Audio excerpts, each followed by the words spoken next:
I'm John J. McDermott, and I'm here to introduce to you the life and thought of William James. I came upon his writings in psychology, philosophy, and religion more than 50 years ago, and he continues to inspire me, teach me, and help me to be aware of how, as he writes, life concretely comes.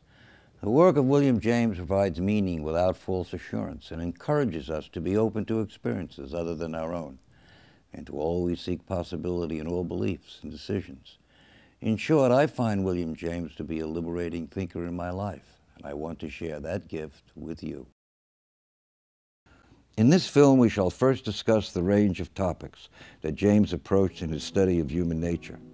Then we give you some background to understand his own life course. We shall then discuss his conceptions of habit, the stream of consciousness, and will. Beyond his great contributions to the academic field of psychology, the legacy of William James lies in his powerful and liberating insights into the vast and often untapped possibilities of human lives.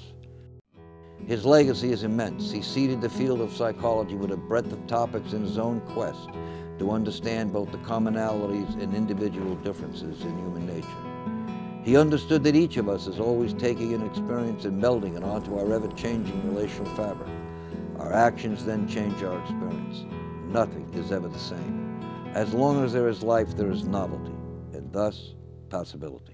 When I go into a meeting to celebrate 3 years of sobriety, and somebody else that day is celebrating 6 months of sobriety, and I feel better for them for that 6 months than I do about myself, because I used to be the loudest person in the room. I wanted to have the best one-liners.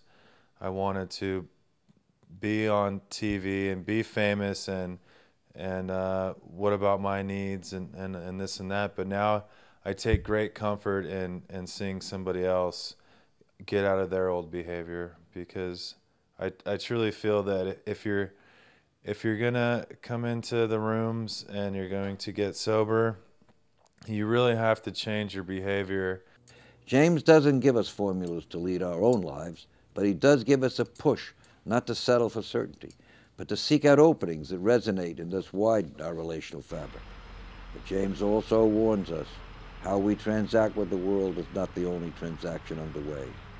We can find ourselves egocentrically, not taking into account the relationships available to us in nature, or with fellow beings, and thus hooked to the dead ends of vacant self-determination, my way or no way.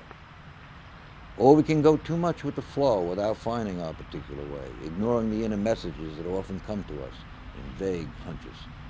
We can hook ourselves to rigid formulations, political or religious, and find that our own person gets swallowed up in loyalty to unworthy groups and ideas.